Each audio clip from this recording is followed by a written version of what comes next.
Neuverse Media presents Batman, Robin Dies at Dawn, written by Ben Wan, based on Batman number 156, written by Bill Finger, with art by Sheldon Moldoff and Charles Paris. Before we begin, here's a background on how this adaptation came to be. Robin Dies at Dawn is a classic comic from 1963, often included in collections of Silver Age comics. While many stories from this era are known for being outlandish and goofy, Robin Dies at Dawn has an extra emotional layer as it centers on Batman's fear of losing Robin. For Neuverse Media, we've adapted this comic to the universe of Joel Schumacher's Batman, with this Silver Age story lending itself perfectly as a prequel to Batman and Robin. In that film, Batman is overly protective of Robin, to the point of pushing him away and causing a feud between the two heroes. Writer Ben Wan from the Superhero Stuff You Should Know podcast selected this story to add insight into where Batman's overprotectiveness actually came from. Listeners will also notice a major character planted here who will return in the future. In fact, Robin Dies at Dawn plays a pivotal role in a broader story we've developed for the universe of Joel Schumacher's Batman. But for now, please enjoy this adaptation and new hidden chapter to the world of Batman and Robin.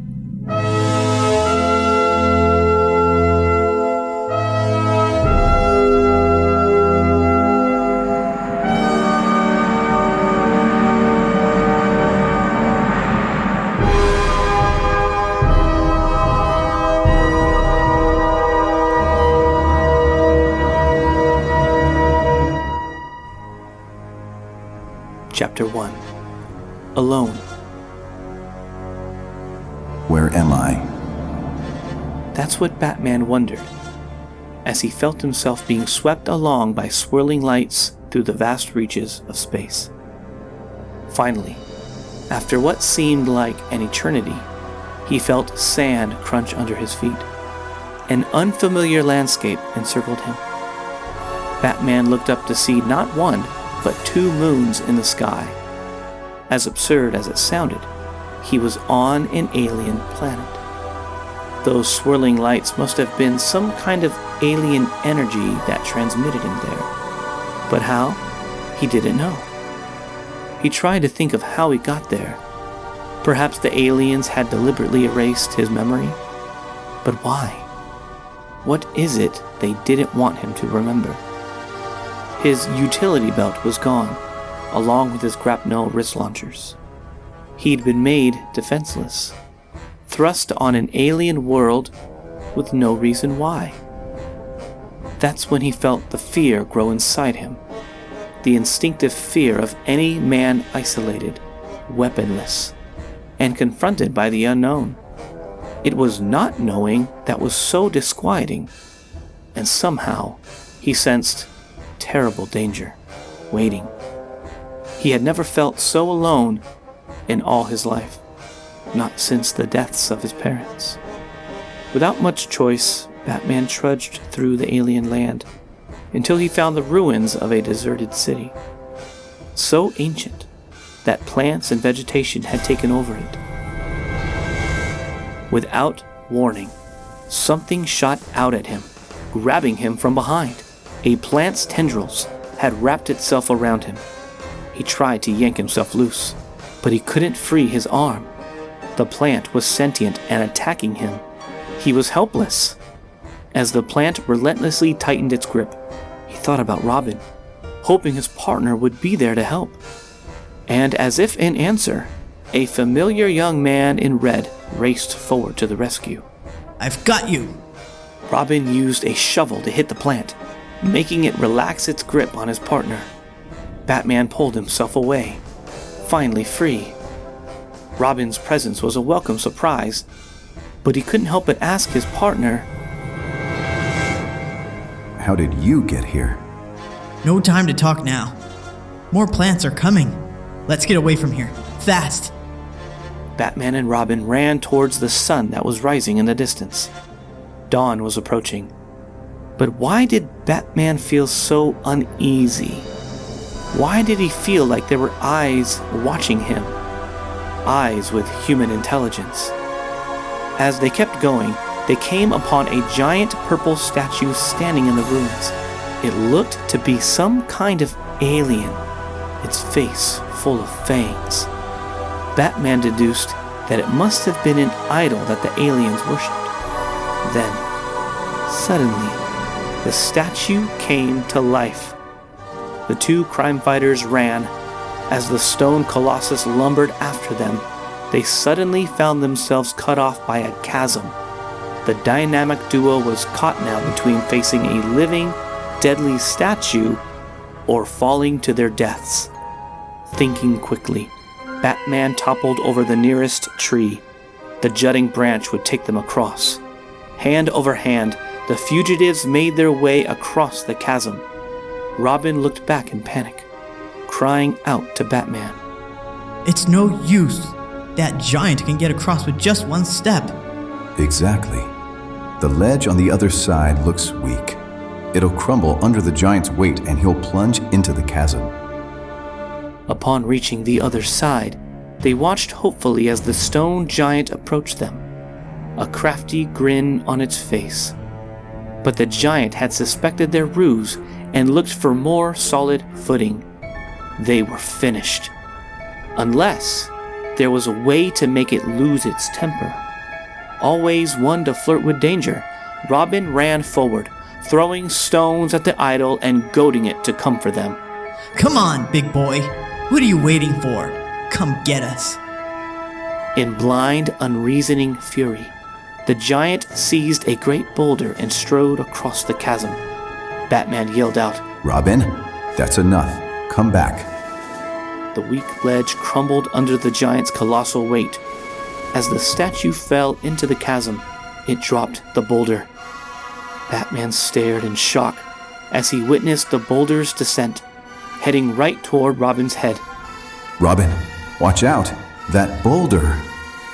But it was too late. To Batman's horror, the boulder landed right on top of Robin, knocking him down. Batman rushed over. He tried to feel for a pulse, but he knew it was no use. Robin was dead. He had sacrificed himself so Batman could live, and he would carry the guilt of that for the rest of his life. On the hostile alien world, a mound of stones became his partner's crypt, his final resting place. Weakened by thirst, crushed by tragedy, Batman staggered over the burning desert sands. He could still feel those eyes watching him, eyes with human intelligence. Batman called out, I know you're out there. Show yourself. Why are you watching me? Just then, a great bulking creature hunched up from the sands, a purple alien beast with glowing yellow eyes. Batman was too weak to run or fight it now, so he let it come. It was his fault Robin died. He didn't want to live. Just as the beast came for him, its fangs snapping, everything went white. Then, Batman found himself opening his eyes. He was inside a brightly lit room, a headset wrapped around his cowl. Above him, alive, was... Robin? Easy, Batman. Everything's under control. You're in the test chamber in Arkham, remember? The test. Then Batman remembered.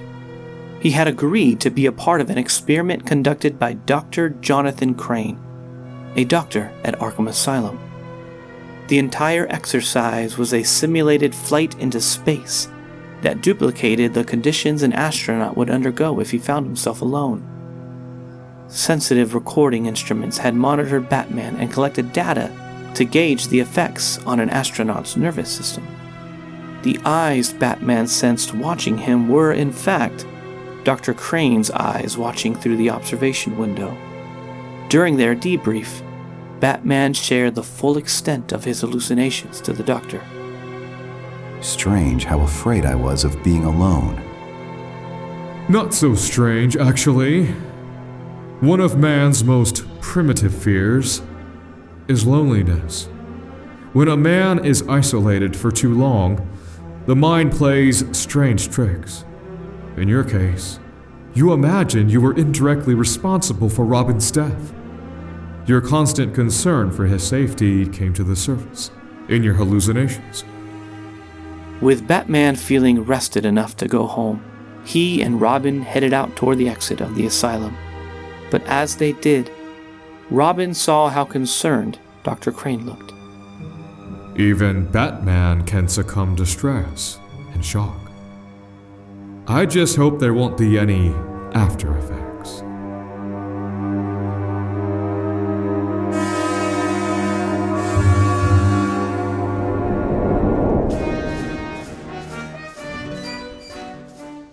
Chapter 2: Facing the Dawn. Heading home in the Batmobile, Batman spotted something strange on the roof of the Acme Loan Company. As they drove closer, they saw a trio of criminals in the middle of a robbery, wearing animal costumes. The guerrilla gang had been operating in various cities recently. Now they had come to Gotham. Batman and Robin decided to give them a fitting welcome. Swiftly, silently, the dynamic duo darted up the fire escape and charged at the criminals. The guerrilla gang ran, trying to escape to the next building by jumping onto a dangling girder from a construction crane. They started running across it to get to the next roof. Robin raced toward the fleeing bandits, with Batman following closely behind. But as he stared at the tall construction crane, his mind seemed to alter. And now he was looking again at the stone giant of his hallucination, the one who had killed Robin. It raised the giant boulder again, aiming it at his partner. It was going to kill him again. So Batman acted instinctively. He tackled Robin to save his life. But in reality, he was only endangering it. As Batman's mind snapped back, he realized he had just tackled his partner over the edge of the roof. Batman instantly flung out his hand and grabbed the ledge, which kept both of them from falling to their deaths. Batman and Robin were safe now, but the guerrilla gang had escaped. Back at the Batcave, Bruce apologized. Sorry, Robin. Guess I'm still a little shaky from the test. I'll be back to normal by tomorrow. But he was wrong. That night, Bruce Wayne found himself dreaming of the alien planet again, reliving the entire experience. Dick and Alfred even heard him screaming from his room and came to wake him. Concerned about Bruce's mental state, they decided to let one of their dogs, a German Shepherd named Ace, sleep in his room, so he wouldn't feel so alone. The next night, Dick Grayson entered the Batcave only to be surprised by the sight of Bruce already wearing his batsuit. You're not really going on patrol, are you? I'm fine. Besides, with the guerrilla gang in town, the police need our help. Suit up. Sure enough, there was a burglar alarm already at the Gotham Trucking Company. The guerrilla gang had struck again, cracking the vault and taking off with their loot. Batman and Robin arrived, circling around the gang in the hope of hitting them from two directions. Unexpectedly, the guerrilla gang piled into a getaway car, hidden in the darkness. When its motor roared, the headlights flashed on, blinding Batman. The caped crusader stood transfixed, like a moth hypnotized by flame. In his mind's eye, the car was subtly changing shape, until once again, he was reliving his hallucinations, seeing the one-eyed monster that had attacked him before he woke up in Arkham. Suddenly, all his grief over Robin's death came flooding back to him, his mind overcome with the guilt of failing to save his partner. Batman froze in place, overwhelmed with despair. Just like the hallucination, he wanted the creature to take him, to end his guilt and pain. Luckily, in the real world, Robin realized what was happening. He leapt at the car and yanked the wheel, pulling it away before it just missed Batman. One of the gorillas shoved Robin as they sped off. It ran over a barrel full of camphor flakes, splintering it and spilling its contents all over the road. The sound snapped Batman out of his trance, and he saw the gorilla gang escaping once again. He had failed a second time. Something was very, very wrong with him, and both crime fighters knew it.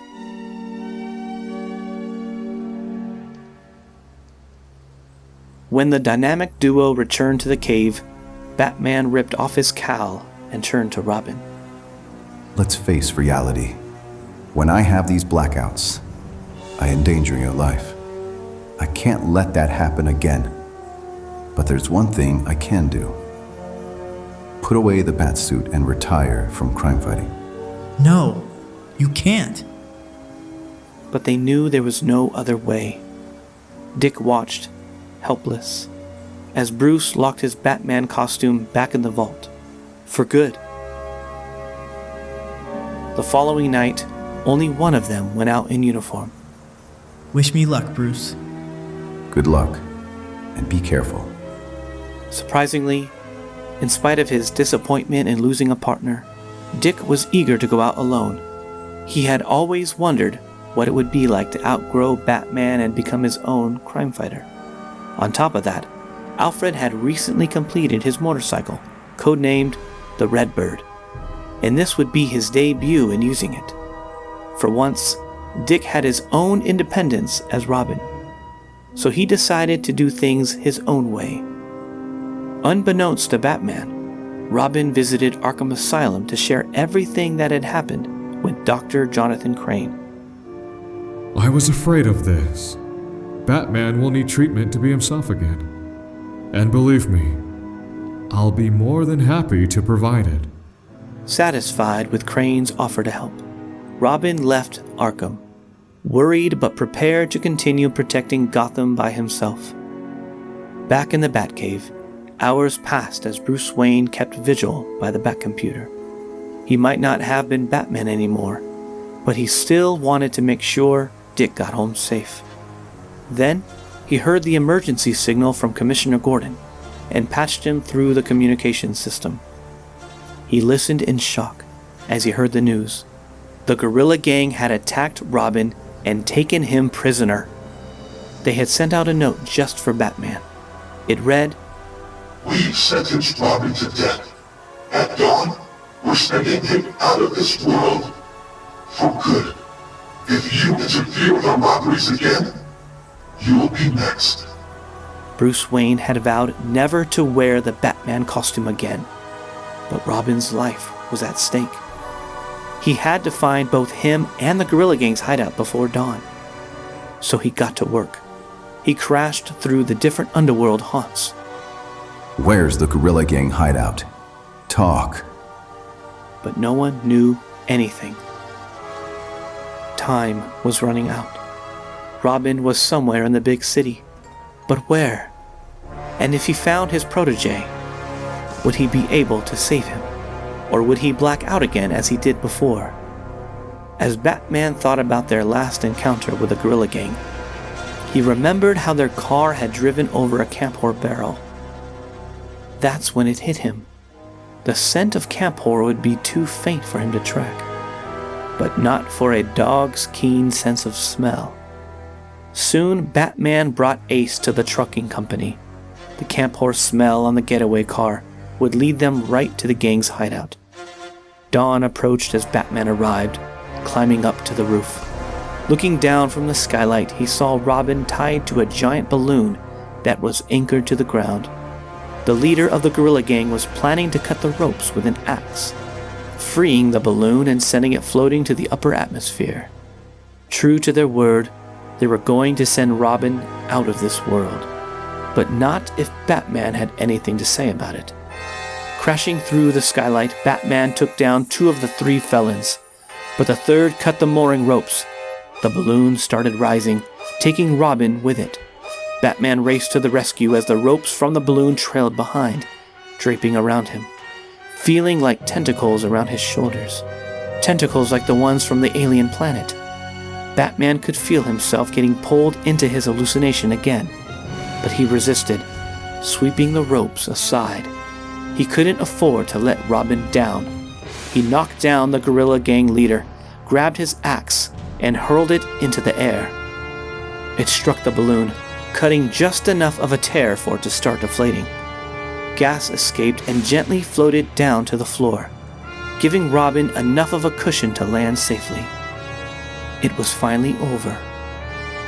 When Commissioner Gordon arrived to arrest the guerrilla gang, Robin thanked his partner. You were like your old self. You didn't black out this time. No. You see, in my hallucination, I only imagined you died at dawn. But this was a real dawn, and you faced a real death. Well, the reality of the situation was so terrible, it shocked me right back to normal. Together, the dynamic duo stepped out to face the dawn. Once it was an omen of Robin's death. Now it was the start of a beautiful day, a sign that Batman's crime-fighting career had returned to life. They were Batman and Robin once more, and yet they were unaware of the challenges that awaited them, unaware of how Batman's fear of loss and Robin's desire for independence would soon form a rift between them, unaware of the villains that were on their way to terrorize Gotham. Freeze, Ivy, Bane, and others.